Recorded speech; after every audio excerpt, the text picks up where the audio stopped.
No dia seguinte, contei tanta lorota a Núzia que eu mesma me envergonhei de o quanto eram infames. No centro das mentiras, coloquei a professora Oliviero, que vai saber que terríveis condições se encontrava em Potenza. E isso foi ideia minha, não de Lila. Ontem, disse a Núzia, encontrei nela Encardo, e ela me falou que a prima dela, convalescente, foi passar umas férias na praia com ela para se recuperar da doença. Amanhã à noite, ela vai dar uma festa para a professora e convidou a mim e a Lila, que fomos suas melhores alunas. Nós queríamos muito ir à festa, mas vai ficar muito tarde, então seria impossível. Mas nela nos garantiu que podemos dormir na casa dela. Em Barano? Perguntou Núzia, franzindo o senho. Sim, a festa vai ser lá. Silêncio. Vá, você, Helena. Lila não pode. O marido vai ficar bravo. Lila atalhou. Basta não dizer a ele. Mas o que devo estar dizendo? Mamãe, ele está em Nápoles e eu aqui. Ele nunca vai saber. De um modo ou de outro, sempre se acaba sabendo das coisas. Claro que não. Claro que sim, e chega. Lina, não quero mais discussão. Se Lenúcia quiser ir, muito bem, mas você fica aqui. Seguimos em frente por uma boa hora. Eu enfatizando que a professora estava muito mal e que talvez aquela fosse a última oportunidade de lhe demonstrarmos nossa gratidão, e Lila perseguindo-a assim. Quantas mentiras você já disse a papai? Confesse. E não por mal, mas por bem, para ter um momento seu, para fazer uma coisa certa que ele nunca lhe permitiria. Pressiona daqui, pressiona dali. Núzia primeiro afirmou que nunca tinha dito nenhuma mínima mentira a Fernando. Depois admitiu que dissera uma, duas, um monte. Por fim, lhe gritou com raiva e ao mesmo tempo com orgulho materno. O que aconteceu quando eu fiz você? Um acidente, um soluço, uma convulsão. Faltou luz, uma lâmpada queimou, caiu a bacia d'água da cômoda. Com certeza alguma coisa aconteceu para você ter nascido assim, tão insuportável, tão diferente das outras. E nessa altura se entristeceu, pareceu amansar. Mas logo voltou a endurecer. Disse que não dizia mentiras ao marido só para encontrar uma professora. E Lila exclamou: Devo à professora Oliviero o pouco que eu sei. A escola que eu fiz, fiz com ela. E no final não nos excedeu. Mas nos deu um horário preciso. Sábado às 14 em ponto precisávamos estar em casa de novo, nem um minuto a mais. E se Stefano chegasse antes e não a encontrasse, olha lá, Helena, não me ponha numa situação difícil, está claro? Claro. Fomos para a praia. Lila estava radiante. Me abraçou, me beijou, disse que seria grata por toda a vida. Mas eu já sentia culpa por aquela evocação da professora Oliviero, que pus no meio de uma festa em Barando, imaginando-a como ela era quando nos dava aula, com energia, e não como de fato devia estar naquele momento. Pior do que estava quando a vi sendo levada pela ambulância. Pior do que como a tinha visto no hospital. A satisfação de ter inventado uma mentira eficaz se dissipou. Perdi o frenesi da cumplicidade, voltei a ficar hostil.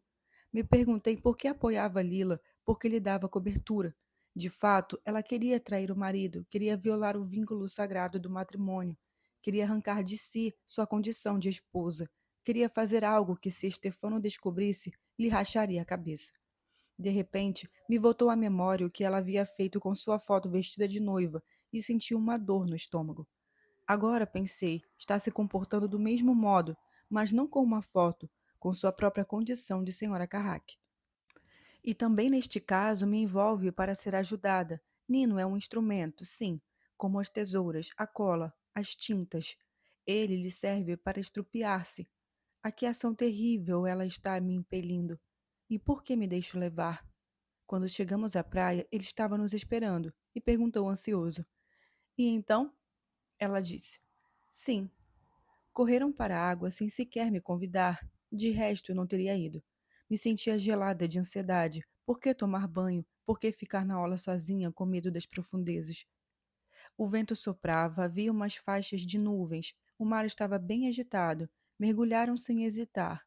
Lila, com um prolongado grito de alegria, estavam felizes, carregados de sua história. Tinham a energia de quem está obtendo o êxito que deseja, custe o que custar. Perderam-se em pouco tempo entre as ondas com balançadas decididas. Me senti acorrentado a um pacto insuportável de amizade. Como tudo era tortuoso. Fui eu que arrastei Lila para a estia. Fui eu que a usei para ir atrás de Nino, aliás, sem esperança. Tinha renunciado ao salário da livraria pelo dinheiro que ela me dava. Me pus a seu serviço e agora fazia o papel da criada que dava assistência à patroa. Acobertava seu adultério, preparava-o, ajudava a ficar com Nino, a ficar com ele em meu lugar, a deixar-se foder, sim, foder, a trepar com ele em um dia inteiro e uma noite inteira, a lhe fazer boquetes. Minhas têmporas começaram a latejar. Calquei uma vez, duas, três, a areia com calcanhar e senti prazer ao ouvir ressoar na cabeça os nomes da infância carregados de sexo confusamente imaginado. O liceu sumiu, sumiu a bela sonoridade dos livros, das tradições do grego e do latim. Fixei o mar resplandecente, a longa linha lívida do horizonte se movia rumo ao céu azul, rumo à estreia branca do calor, e mal os entrevi, Nino e Lila, pontinhos escuros. Não entendi se continuavam nadando para a névoa do horizonte ou se estavam voltando. Desejei que se afogassem e que a morte lhes tirasse as alegrias do dia seguinte. Alguém me chamou, me virei de golpe. Então vi bem.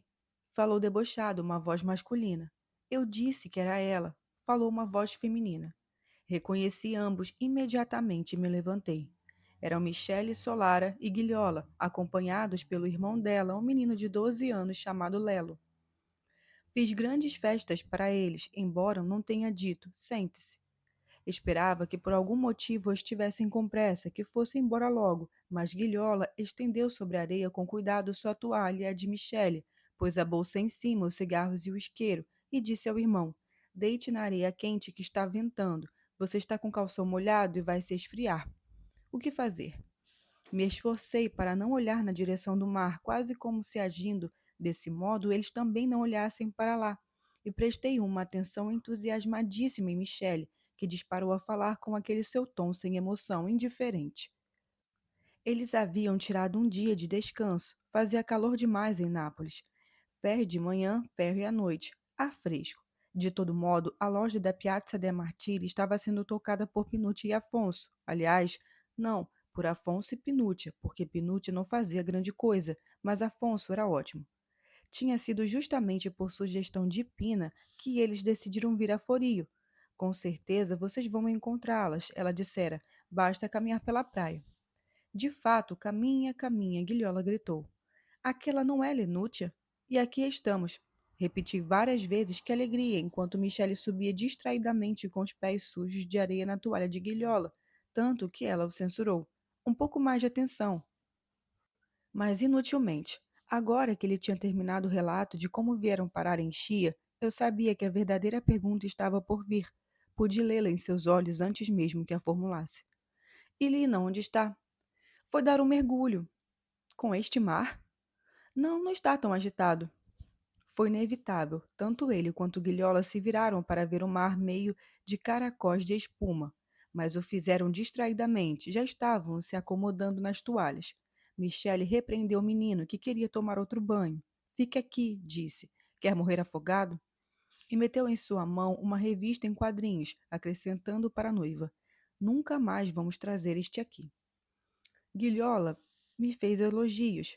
Como você está bem, toda bronzeada, e os cabelos ficaram ainda mais claros.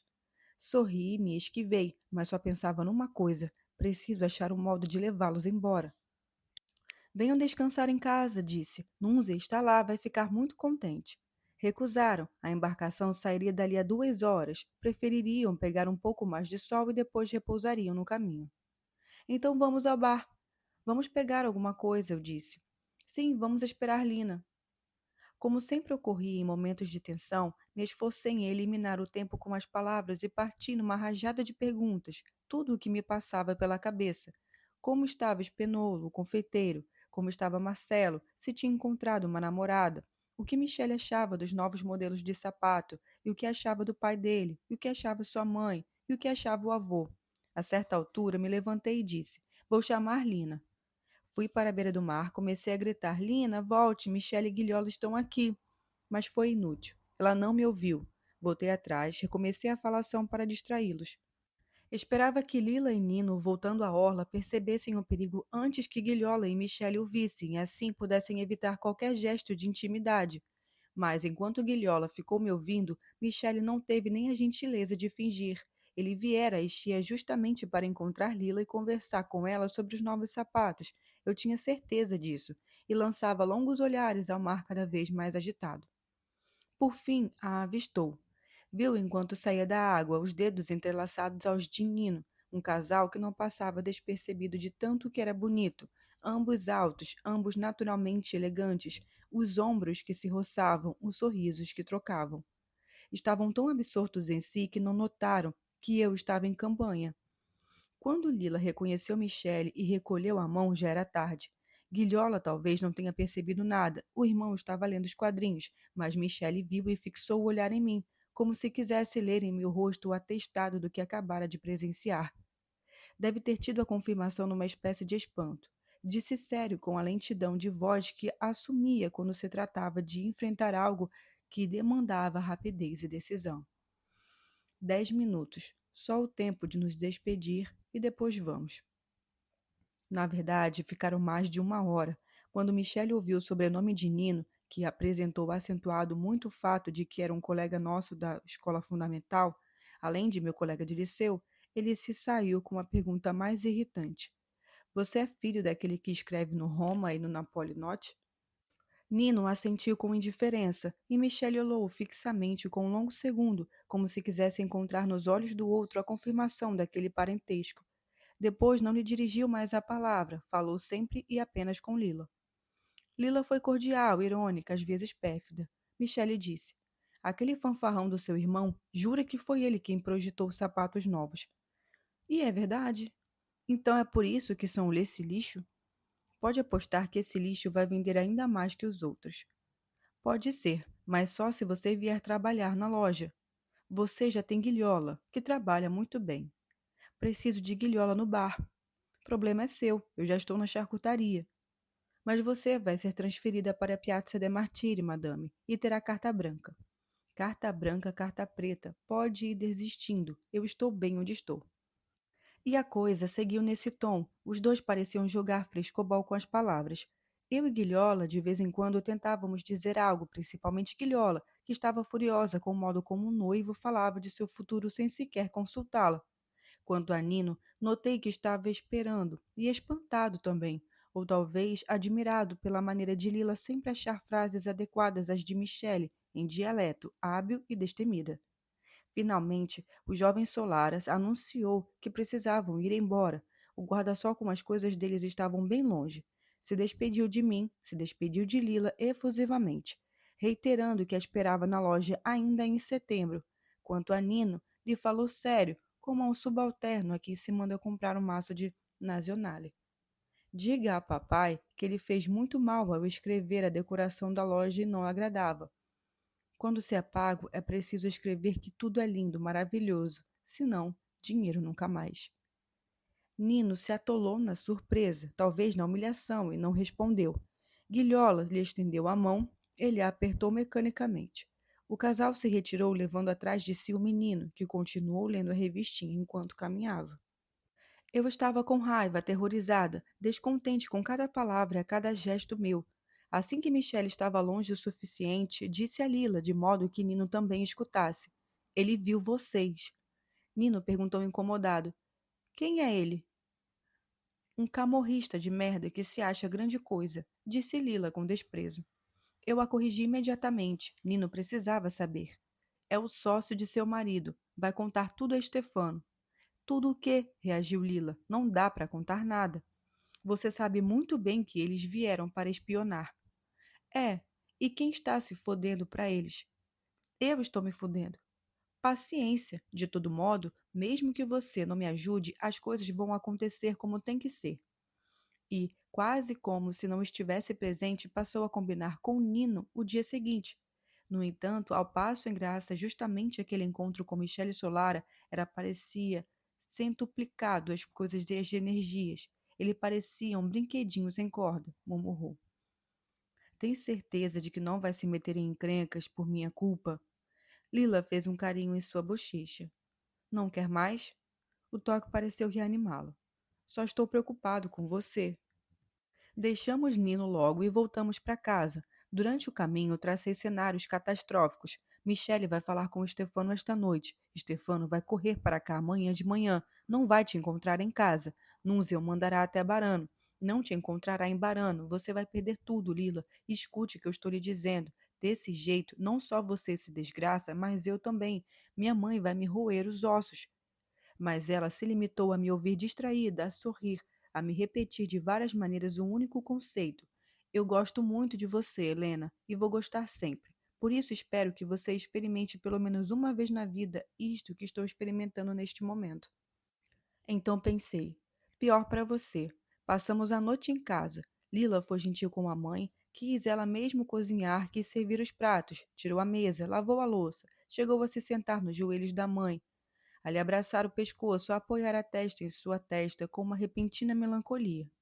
Núzia, que não era acostumada àquelas gentilezas e deve ter achado a situação embaraçosa, a certa altura começou a chorar e lhe disse em lágrimas uma frase que a ansiedade tornou tortuosa. Por favor, Lila, você é uma filha que nenhuma mãe tem outra igual. Não me faça morrer de desgosto. Lila caçoou dela com afeto e acompanhou-a até o quarto de dormir.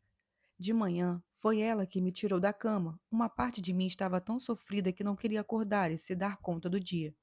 Enquanto a carroça motorizada nos levava a Forio, previ outros cenários terríveis que a deixaram numa absoluta indiferença. Nela, deve de sair.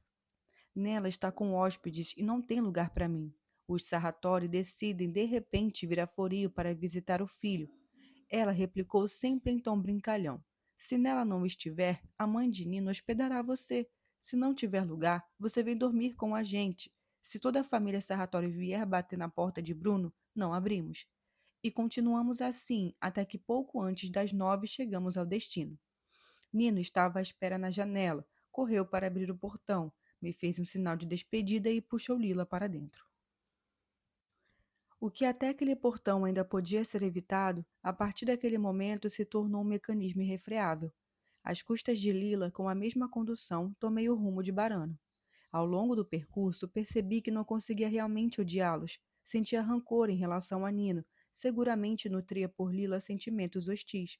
Podia até desejar a morte de ambos, mas quase como uma magia capaz paradoxalmente de salvar a nós três. Odiar não. Odiava sobretudo a mim mesma. Me desprezava. Eu estava ali, ali na ilha, o ar agitado pela motoneta que atingia, trazendo os cheiros intensos da vegetação de onde a noite estava evaporando. Mas era um estar ali mortificado, dobrado às razões alheias. Eu vivia neles, em surdina. Já não conseguia expulsar as imagens dos braços, dos beijos da casa vazia. A paixão deles me invadia, me perturbava. Eu amava a ambos e por isso não conseguia amar a mim mesma, me sentir afirmar uma minha necessidade de vida que tivesse a mesma força cega e surda da deles. Me parecia assim. Fui acolhida por Nela e pela família Sarratori com o entusiasmo de sempre. Assumi a máscara mais dócil, a máscara de meu pai quando recolhia gorjetas, a máscara forjada por meus antepassados para se esquivar do perigo, sempre amedrontados, sempre subalternos, sempre agradavelmente solícitos, e passei de mentira a mentira com maneiras simpáticas. Disse a Nela que se eu me decidira a incomodá-la, não era por escolha, mas por necessidade. Disse que os Carraque tinham hóspedes, que não havia lugar para mim naquela noite. Disse que esperava não ter exagerado ao me apresentar assim, de repente, e que se houvesse algum problema eu voltaria a Nápoles por uns dias. Nela me abraçou e me revigorou, jurando que minha visita lhe dava um enorme prazer. Recusei ir à praia com Sarratori, apesar de os meninos protestarem. Lídia insistiu para que eu fosse encontrá-los mais tarde, e Donato declarou que me parecia e me esperaria para tomarmos um banho juntos.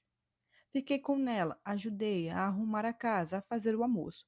Durante um tempo, tudo me pesou menos, as mentiras, a imaginação do adultério que estava se consumando, minha cumplicidade, um ciúme que não chegava a se definir, porque me sentia simultaneamente ciumenta de Lila, que se dava a Nino, e de Nino, que se dava a Lila. Enquanto conversávamos, Nela me pareceu menos hostil ao Sarratori. Disse que marido e mulher tinham alcançado um equilíbrio e, como estavam melhor, davam menos dor de cabeça a ela. Me falou da professora Oliviero. Tinha ligado para ela justamente para lhe dizer que eu tinha ido visitá-la. e a achara muito cansada, mas muito otimista. Enfim, por algum tempo houve um fluxo tranquilo de informações. Me bastaram poucas frases, um desvio inesperado, e o peso da situação em que eu me metera voltou com força. Ela o elogiou muitíssimo, disse nela, falando de Oliviero. Mas quando soube que você veio me visitar com suas amigas casadas, me fez um monte de perguntas, especialmente sobre a senhora Carraque. O que ela disse? Disse que em toda a sua carreira de professora nunca tinha visto uma aluna tão excepcional. A evocação do antigo primado de Lila me perturbou. É verdade, admiti. Mas nela fez um trejeito de absoluta discordância. Seus olhos se acenderam. Minha prima é uma professora excelente, disse. Mas, na minha opinião, dessa vez ela se enganou. Não, ela não se enganou. Posso lhe dizer o que eu penso? Claro. Você não vai se incomodar? Não. Eu não gostei da senhora Lina. Você é muito melhor, muito mais bonita e inteligente. Também falei sobre isso com Sarratori e eles concordaram comigo. Vocês dizem isso porque gostam de mim. Não, fique atenta, Helena. Sei que vocês são muito amigas, minha prima me disse. E não quero meter o bedelho em assuntos em que não me dizem respeito. Mas para mim, basta uma olhada para julgar as pessoas. A senhora Lina sabe que você é melhor do que ela e por isso não gosta tanto de você quanto você gosta dela. Sorri falsamente cética. Ela me quer mal? Não sei, mas ela sabe fazer mal. Traz isso escrito na cara. Basta observar a testa e os olhos. Sacudi a cabeça e reprimi a satisfação. Ah, se tudo fosse tão linear. Mas eu já sabia, ainda não como hoje, que entre nós duas tudo era mais complicado. E brinquei. Dei risada. Fiz nela rir. Disse a ela que à primeira vista Lila nunca fazia uma boa impressão. Desde pequena parecia um diabo, e de fato era, mas no bom sentido. Tinha uma mente rápida e se saía bem em qualquer coisa em que se aplicasse. Se tivesse pedido estudar, se tornaria uma cientista como Madame Curie e uma grande romancista como Gracie. Ou ela, ou até alguém como Neri Lott, a esposa de Tagliotti. Ao ouvir aqueles dois últimos nomes, minha Nossa Senhora! Exclamou nela, e ironicamente fez o sinal da cruz. Depois deu uma risadinha, e depois outra, e não parou mais. Queria me contar no ouvido um segredo muito engraçado que Sarratori lhe dissera. Segundo ele, Lila era de uma beleza quase feia, daquelas que deixam os homens encantados, mas também com medo. Medo de quê? Perguntei também em voz baixa, e ela com voz ainda mais baixa. Medo de que o troço deles não funcione, o que caia, ou que ela tire fora com uma faca e o decepe. Riu, o peito começou a sacudir e os olhos se encheram de lágrimas. Não conseguiu controlar-se por um bom tempo e logo sentia um mal-estar que nunca havia experimentado em sua presença. Não era a risada de minha mãe, a risada indecente da mulher que sabe das coisas. Na Dinela havia algo de casto e simultaneamente debochado. Era uma risada de virgem madura que me atingiu e me levou a rir também, mas de modo forçado. Por que uma boa senhora como ela, me perguntei, se diverte dessa maneira? Enquanto isso, me via envelhecida, como aquela risada de candura maliciosa no peito. E pensei, vou acabar rindo assim também. Os Sarratori chegaram para o almoço, deixaram um rastro de areia no piso, um cheiro de mar e de suor, uma censura alegre porque os meninos tinham me esperado inutilmente. Pus a mesa, tirei a mesa, levei os pratos e acompanhei Pino, Clélia e Ciro até as margens de um juncal para ajudá-los a cortar umas veretas e montar uma pipa. Com as crianças me senti bem. Enquanto os pais descansavam, enquanto nela cochilava numa espreguiçadeira da varanda, o tempo voou. A pipa me absorveu inteiramente. Quase não pensei em Nino e Lila. No fim da tarde, fomos todos à praia, até nela, para fazer a pipa voar. Corri para cima e para baixo na areia, seguida pelos três meninos que ficavam mudos, de boca aberta, quando a pipa parecia decolar e lançava longos gritos quando a viam tombar no chão após uma repentina pirueta. Tentei várias vezes, mas não consegui fazê-la voar, mesmo com as instruções que Donato me gritara no guarda-sol.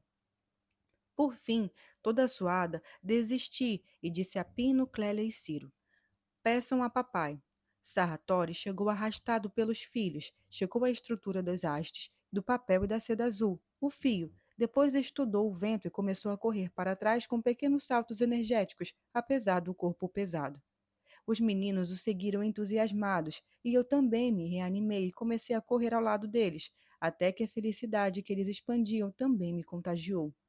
Nossa pipa continuava subindo cada vez mais alto, voava. Não era mais preciso correr, bastava segurar o fio. Sarratori era um bom pai. Mostrou que, com sua ajuda, até Ciro podia controlar o fio, Clélia também, e Pino, até eu. De fato, passou para mim, mas se pôs às minhas costas, respirando em minha nuca e dizendo: Assim, muito bem, puxe um pouco, solte. E anoiteceu. Jantamos e a família Sarratori foi passear no vilarejo, marido, mulher e os 3 filhos, todos vestidos de festa. Apesar de ter sido intensamente convidada, preferi ficar com ela. Arrumamos a casa, ela me ajudou a fazer a cama no mesmo cantinho da cozinha. Fomos ao terraço em busca de ar fresco. Não se via a lua, no céu escuro havia apenas algumas nuvens com um inchaço branco. Conversamos sobre como os filhos de Sarratori eram bonitos e inteligentes. Depois nela dormiu. Então, de golpe, o dia, a noite que estava começando caíram sobre mim. Saí de casa na ponta dos pés, desci para Maronte. Quem sabe se Michele Solar aguardasse para si o que tinha visto? Quem sabe tudo estivesse prosseguindo em paz? Quem sabe Núzia, se estivesse dormindo na casa da estrada do Couto, o tentava acalmar um genro, que chegara de surpresa com a última embarcação, não encontrara a mulher em casa e estava furioso. Quem sabe Lila tivesse telefonado ao marido e, assegurando-se de que estava em Nápoles, distante no apartamento do bairro Novo, agora estivesse na cama com Nino, sem medo nenhum, um casal secreto, pronto para gozar a noite. Cada coisa do mundo estava em suspenso, puro risco, e quem não aceitava arriscar murchava um tanto quanto, sem intimidade com a vida. Compreendi de repente porque não conquistei Nino, porque Lila o conquistou. Eu não era capaz de me entregar a sentimentos verdadeiros, não sabia me deixar arrastar além dos limites, não possuía aquela potência emotiva que levara Lila a fazer de tudo para gozar aquele dia e aquela noite. Me mantinha recuada, à espera. Já ela tomava as coisas para si. As queria de verdade, se apaixonava, ia para tudo ou nada e não temia o desprezo, o escárnio, as cusparadas, as surras. Ela, enfim, merecia Nino, porque considerava que amá-lo era tentar conquistá-lo e não esperar que ele a quisesse. Fiz toda a descida escura. Agora havia uma lua entre nuvens ralas, de bordas claras, e a noite estava perfumadíssima, e se ouvia o rumor hipnótico das ondas. Na praia, tirei os sapatos, a areia era fina, uma luz cinza celeste se alongava até o mar e depois se expandia por sua planície trêmula. Pensei, sim, Lila tem razão, a beleza das coisas é um truque. O céu e o trono do medo. Estou viva agora, aqui a 10 passos da água. E isso não é nada belo, é aterrorizante. Faço parte com esta praia, com o mar, com a agitação de todas as formas animais, do terror universal. Neste momento sou a partícula infinitesimal, por meio do qual o assombro de cada coisa toma consciência de si. Eu, eu que escuto o rumor do mar, que sinto a umidade e a areia fria. Eu que imagino enchia inteira os corpos enlaçados de Nino e Lila, Stefano dormindo sozinho na casa nova e já não tão nova, as fúrias que favorecem a felicidade de hoje para alimentar a violência de amanhã. É verdade, tenho muito medo e por isso torço para que tudo acabe logo, que as figuras dos íncubos me devorem a alma. Desejo que dessa escuridão irrompam matilhas de cães raivosos, víboras, escorpiões, enormes serpentes marinhas. Desejo que, enquanto estou sentada aqui na beira do mar, cheguem no meio da noite assassinos que me entrelacem o corpo. Sim, que eu seja punida por minha inadequação, que me aconteça o pior, algo de tão devastador que me impeça de enfrentar esta noite. Amanhã, as horas e os dias que virão reconfirmando as provas cada vez mais esmagadoras da minha constituição inepta.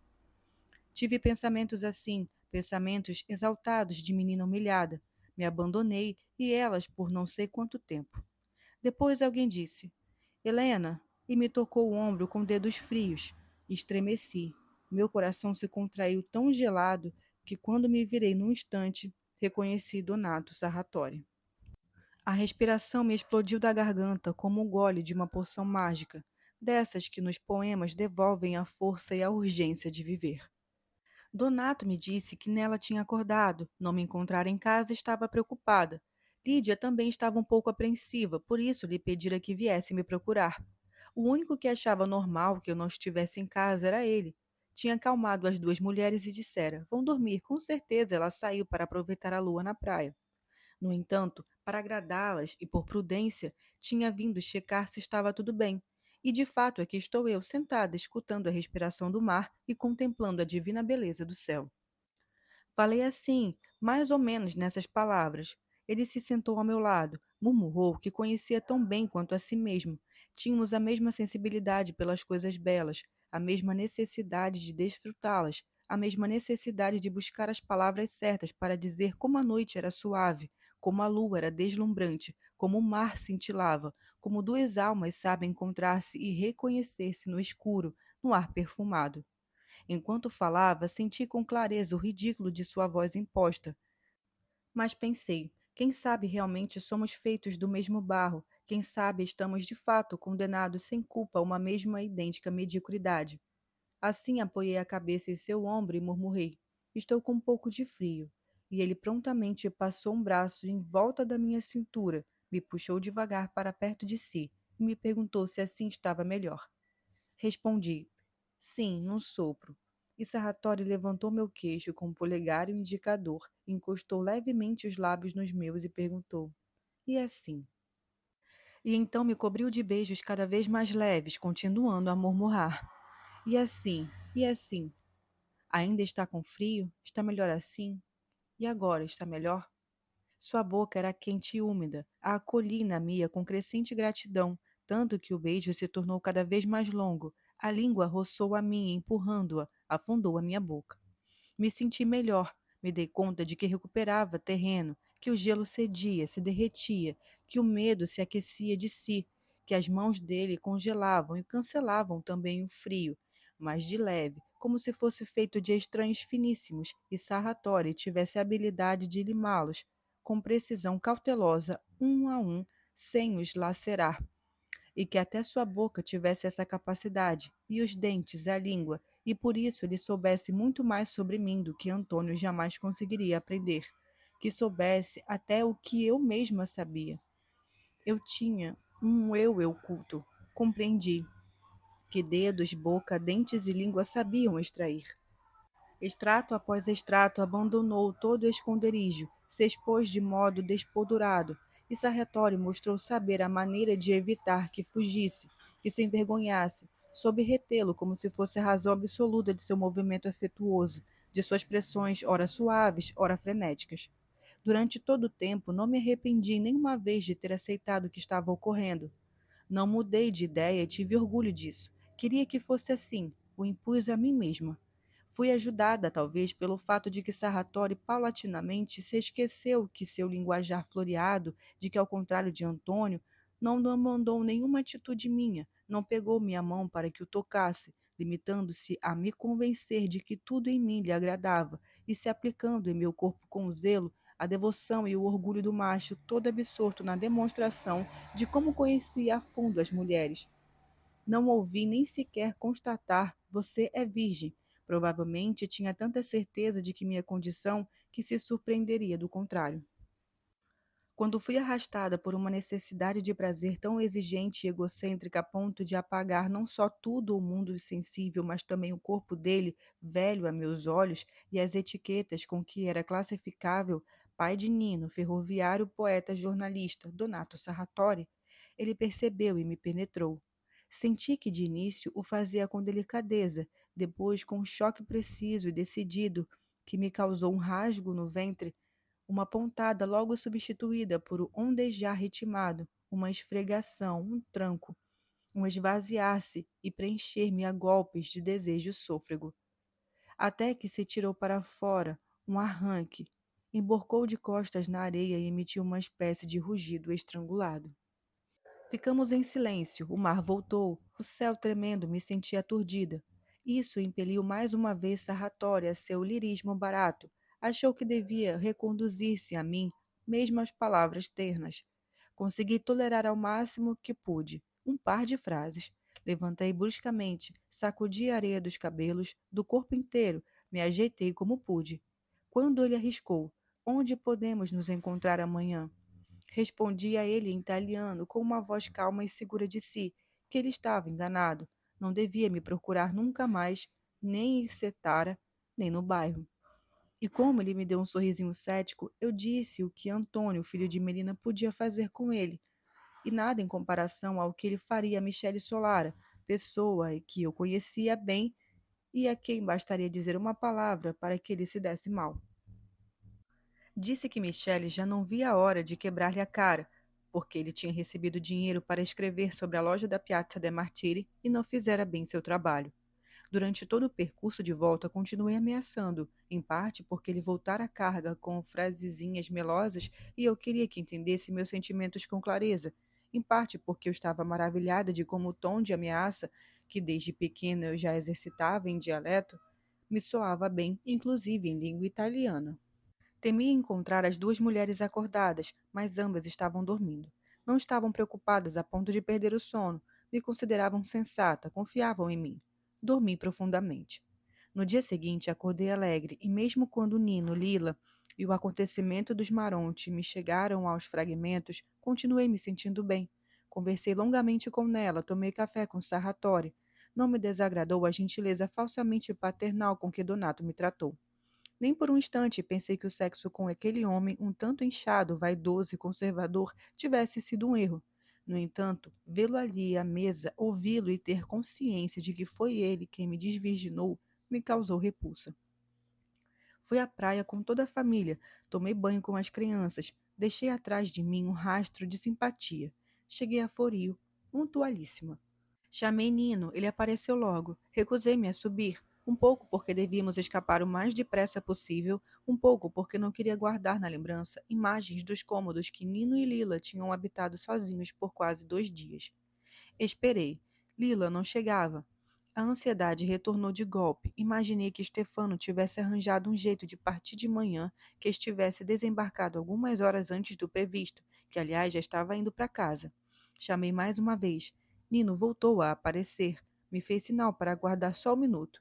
Desceram uns 15 minutos depois, se abraçaram e se beijaram demoradamente no portão. Lila correu para mim, mas parou de repente, como se tivesse esquecido alguma coisa e voltou atrás, e o beijou de novo. Desviei o olhar incomodada, e tornou a ganhar força a ideia de que eu era mal constituída, sem uma verdadeira capacidade de envolvimento. Por outro lado, os dois voltaram a me parecer lindíssimos, perfeitos em cada movimento, tanto que gritar Lina, se apresse, foi quase desfigurar uma imagem de fantasia. Ela pareceu puxada por uma força cruel. A mão correu lentamente do ombro dele pelo braço, até a ponta dos dedos, como num passo de balé. Finalmente ela veio até mim. Fizemos o trajeto numa carroça motorizada, trocando poucas palavras. Tudo bem? Tudo, e você? Bem. Não falei nada sobre mim, ela nada sobre si, mas as razões daquele laconismo eram muito diferentes. Ao que me acontecera, eu não tinha nenhuma intenção de dar palavras. Era um ato nu, se referia ao meu corpo, à sua reatividade fisiológica, que nele, pela primeira vez, tivesse se introduzido uma parte minúscula do corpo de um outro que me parecia irrelevante. A massa noturna de Sarratori não me comunicava nada, salvo uma sensação de estranheza, e era um alívio que tivesse se dissipado como um temporal que não chega. Ao contrário, me pareceu evidente que Lila se calava porque não tinha palavras. Senti que se mantinha num estado sem pensamentos ou imagens, como se afastando-se de Nino, estivesse esquecido nele tudo aquilo de seu, até a capacidade de dizer o que lhe acontecera, o que estava acontecendo. Essa diferença entre nós me deixou melancólica. Tentei vasculhar minha experiência na praia para ver se achava algo de equivalente ao seu alinhamento doloroso feliz. Também me dei conta de que nos Maronte, em Barano, eu não tinha deixado nada, nem mesmo aquele novo eu que se revelava para mim. Tinha levado tudo comigo e por isso não sentia a urgência que, ao contrário, eu lia nos olhos de Lila, em sua boca entreaberta, nos punhos cerrados, a urgência de voltar atrás, de reintegrar-se a quem eu tive de deixar.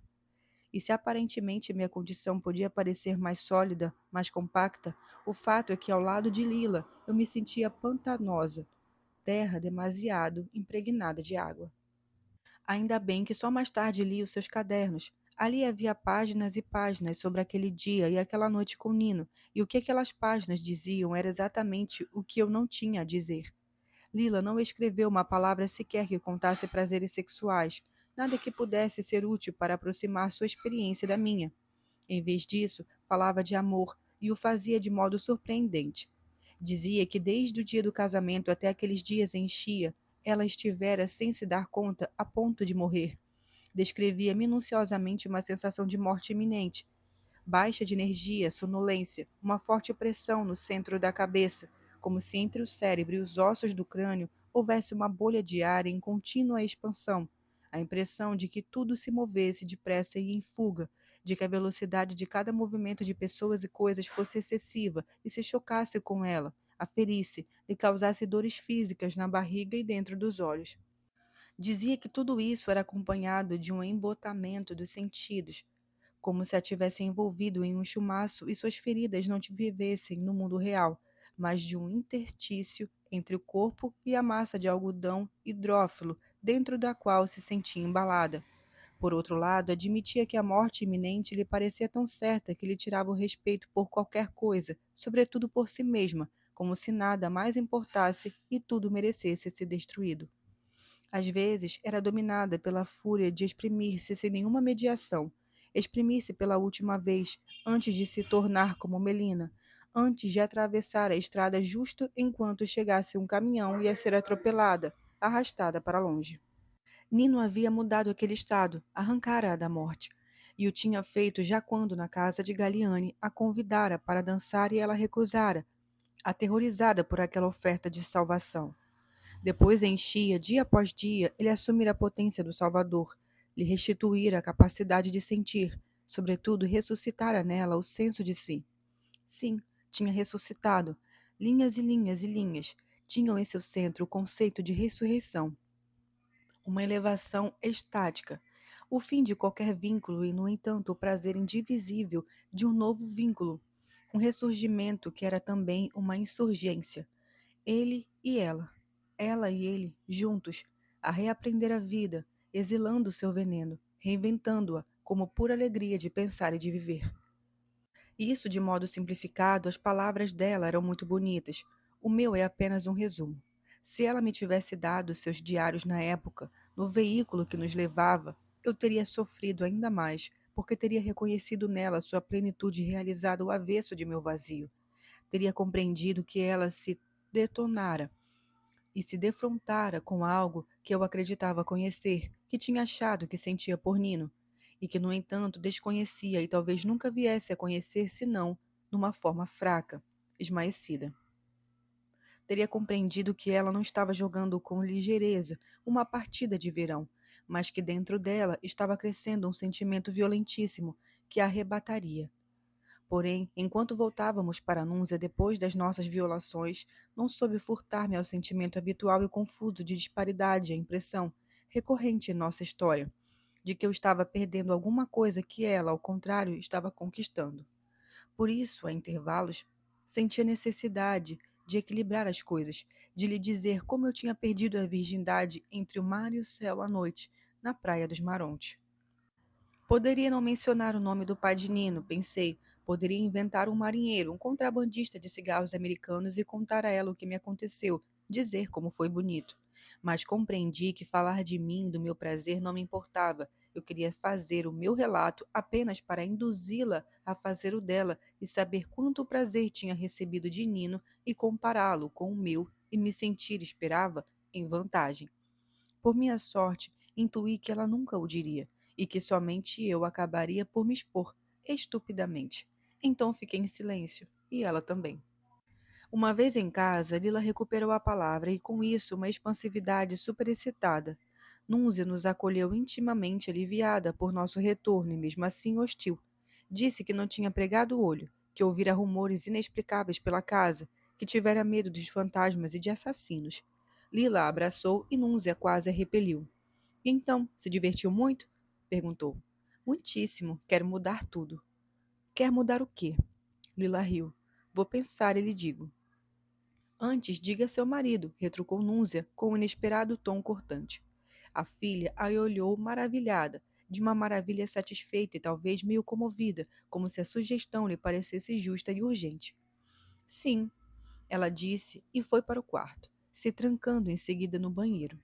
Saiu após um bom tempo, mas ainda na água, fazendo-me um gesto para me acompanhar até seu quarto. Fui de má vontade, me fixou os olhos febris e disse frases ferozes, numa espécie de ânsia. Quero estudar tudo o que ele estuda.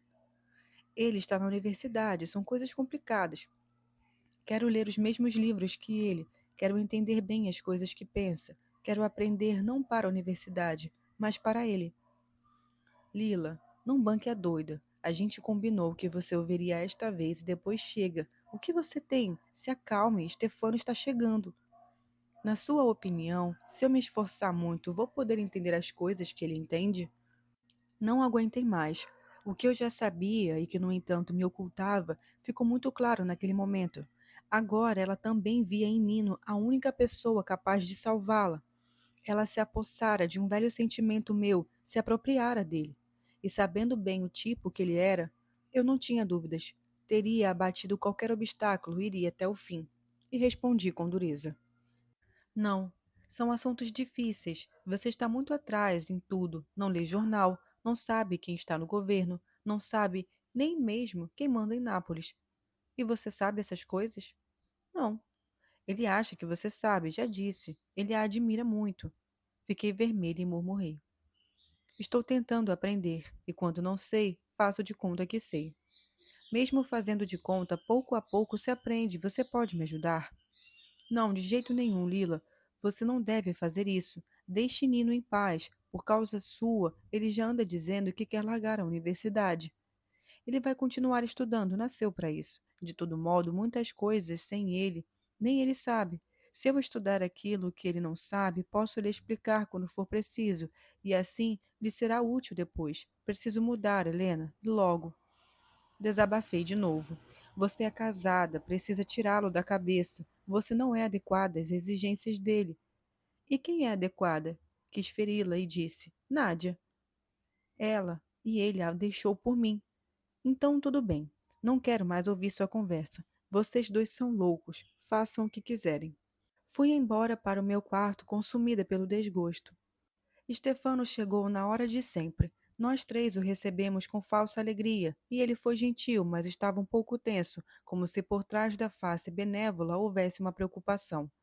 Como a partir daquele dia começava seu período de férias, fiquei surpresa de que não tivesse trazido bagagem. Lila não pareceu se dar conta, mas Núzia percebeu e perguntou: Você parece com a cabeça meio no ar, Stefano. Alguma preocupação? Sua mãe está bem? E Pinúcia? E como vão os sapatos? O que o Solara acharam? Estão contentes? Ele respondeu que estava tudo certo e jantamos, mas a conversa não engrenou. No início, Lila tentou se mostrar de bom humor, mas como Stefano respondia com monossílabos e sem sinais de afeto, ela se contrariou e não falou mais. Somente eu e Núzia tentamos de todos os modos evitar que o silêncio se tornasse estável. Quando a fruta foi servida, Stefano disse à esposa com meio sorriso: Você tem ido à praia com o filho do Sarratori? Perdi o fôlego. Lila respondeu irritada. Às vezes, por quê? Quantas vezes? Uma, duas, três, cinco. Quantas? Helena, você sabe? Uma vez, respondi. Ele passou 2 ou 3 dias atrás e ficamos na praia todos juntos. Stefano continuou com um meio sorriso na cara e se voltou para a esposa. E você e o filho do Sarratori ficaram tão íntimos que quando voltam do banho se dão as mãos? Lila o mirou direto na cara. Quem lhe disse isso? Ada. E quem disse isso a Ada? Guilhola. E a Guilhola? Guilhola viu você, sua idiota. Veio aqui com Michele, vieram encontrar vocês. E não é verdade que você e aquele bosta tomavam banho com Lenúcia, tomavam banho sozinhos e estavam de mãos dadas? Lila se levantou e disse com calma: Vou sair para um passeio. Você não vai a lugar nenhum. Fique sentada e responda. Lila continuou de pé. Disse de improviso em italiano e com uma ostensiva expressão de cansaço que, no entanto, me dei conta era de desprezo. Como eu fui estúpida em me casar com você, você não vale nada. Sabe que Michele Solara quer que eu trabalhe na loja dele. Sabe que por esse motivo Guilhola me mataria se pudesse. E você faz o quê? Acredita nela. Não quero mais ouvir suas bobagens. Você se deixa manipular como uma marionete. Helena, você me acompanha? Encaminhou-se para a porta, e eu já estava me levantando, mas Stefano deu um pulo, a agarrou pelo braço e disse: Você não vai a lugar nenhum. Precisa me dizer se é verdade ou não que tomou banho sozinha com o filho de Sarratori, se é verdade ou não que vocês andam por aí de mãos dadas. Lila tentou se soltar, mas não conseguiu e sibilou. Solte meu braço. Você me dá nojo. Neste ponto, Núzia se intrometeu. Censurou a filha, disse que ela não podia se permitir falar assim com Stefano. Mas logo em seguida, com uma energia surpreendente, quase gritou ao genro que ele devia parar com aquilo, que Lila já tinha respondido, que foi por inveja que Guilhola disse aquelas coisas, que a filha do confeiteiro era desleal, que tinha medo de perder o lugar na Piazza de Martiri, que queria expulsar de lá até Pinuccia e ficar com a única senhora e dona da loja. Ela, que de sapatos não entendia nada.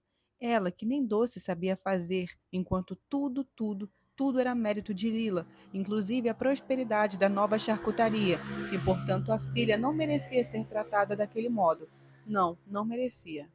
Foi um verdadeiro acesso. O rosto se inflamou, os olhos se arregalaram. A certa altura pareceu sufocar de tanto somar frases sem tomar fôlego. Mas Stefano não escutou nenhuma palavra sequer. A sogra ainda falava quando ele puxou Lila para o quarto de casal e lhe gritou: Agora você vai me responder. Já! E como ela o insultou com palavras ainda mais pesadas e se agarrou à portinha de um móvel para resistir, ele a arrastou com tal força que a portinha se abriu. O móvel vacilou perigosamente, produzindo um barulho de pratos e copos agitados. E Lila quase voou pela cozinha e foi bater contra a parede no corredor que levava ao quarto. Um instante depois, o marido tornou a agarrá-la e, segurando-a pelo braço, mas como se fosse uma xícara erguida pela alça, a empurrou contra o quarto e fechou a porta atrás de si. Ouvi a chave girando na fechadura e aquele ruído me aterrorizou. Naqueles segundos intermináveis, vi com meus próprios olhos que Stefano era realmente habituado pelo fantasma do pai, que já de fato a sombra de Dom Aquile podia inchar as veias de seu pescoço e a ramificação azul sob a pele da fronte. Mas, embora assustada, senti que não podia ficar parada, sentada à mesa como núzia. Grudei na maçaneta da porta e comecei a sacudi-la, a bater o punho contra a madeira, implorando: Stefano, por favor, não é verdade, deixe Lila em paz. Stefano, não faça mal a ela. Mas ele já estava encerrando dentro da própria raiva. Não parava de gritar que queria a verdade, e como Lila não falava, aliás, parecia nem estar mais no quarto, por um momento era como se ele falasse sozinho, enquanto se esbofeteava, se esmurrava e quebrava coisas. Vou chamar a dona da casa, disse a Núzia, e corri escada abaixo. Queria perguntar à proprietária se havia outra chave ou se o sobrinho dela estava lá, um homem zarrão que saberia como arrombar a porta. Mas bati inutilmente. A dona não estava, e se estava, não abriu.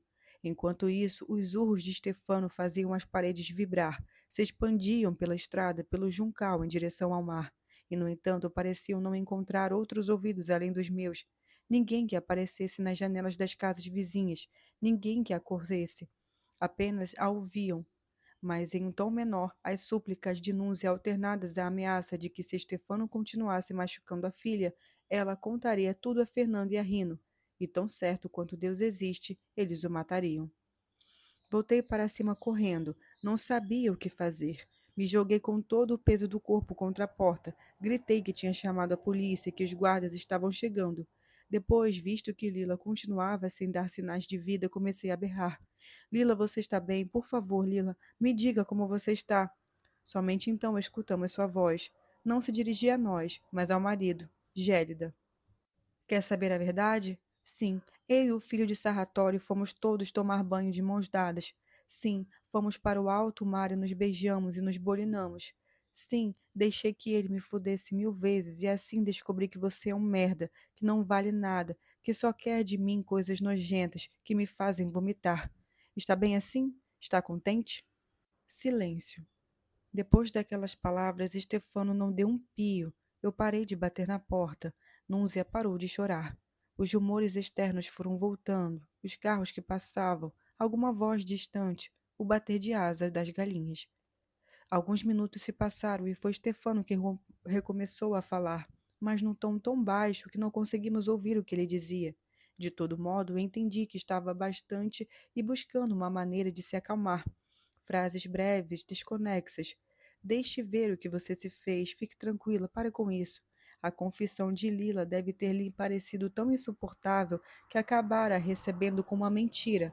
Entender aquilo como um meio ao qual ela recorrera para machucá-lo no exagero equivalente a uma bofetada para que ele voltasse a si. Frases que fariam dizer mais ou menos: se você ainda não se deu conta dos absurdos de que me acusa, agora sou eu quem vai esclarecer suas ideias. Ouça bem. Para mim, no entanto, as palavras de Lila me pareceram tão terríveis quanto as porradas de Stefano. Percebi que se me aterrorizava a violência sem limites que ele representava e que ele represava por trás de maneiras gentis e do rosto afável, por outro lado, eu não suportava a coragem de Lila, aquela sua audácia temerária que lhe permitia gritar a verdade como se fosse uma mentira. Cada palavra que ela dirigia a Stefano o fizera recobrar o juízo, por considerá-las falsas, e feriam dolorosamente a mim, que conhecia a verdade. Quando a voz do salsicheiro se tornou mais clara, tanto eu quanto Núncia sentimos que o pior tinha passado. Dom Aquile estava se retirando de seu filho e o devolvendo ao seu lado benévolo, flexível. E Estefano, restituído aquele aspecto que fizera dele um comerciante de sucesso, agora estava perdido. Já não entendia o que acontecera com sua voz, com as mãos, com os braços. Mesmo que provavelmente a imagem de Lila e Nino de mãos dadas ainda estivesse em sua mente, a porta não se abriu e a chave só virou na fechadura quando amanheceu. Mas o timbre de Estefano se tornou triste, parecia uma súplica deprimida, e eu e Núncia esperando do lado de fora por horas, fazendo companhia uma a outra com frases desanimadas, quase imperceptíveis. Sussurros dentro, sussurros fora. Se eu contar a Rino, murmurava Núcia, ele vai matá-lo, com certeza vai matá-lo. E eu sussurrava, como se acreditasse nela. Por favor, não diga nada a ele. Mas por dentro pensava: depois do casamento, nem Rino nem Fernando moverão um dedo por Lila. Sem falar que desde que ela nasceu, a espancaram todas as vezes que quiseram. E então me dizia: os homens são todos farinha do mesmo saco, só Nino é diferente. Eu suspirava e o rancor ganhava nova força. Agora está mais do que claro que Lila o tomará para si, mesmo sendo casada, e os dois juntos vão se livrar desta miséria, enquanto eu ficarei aqui para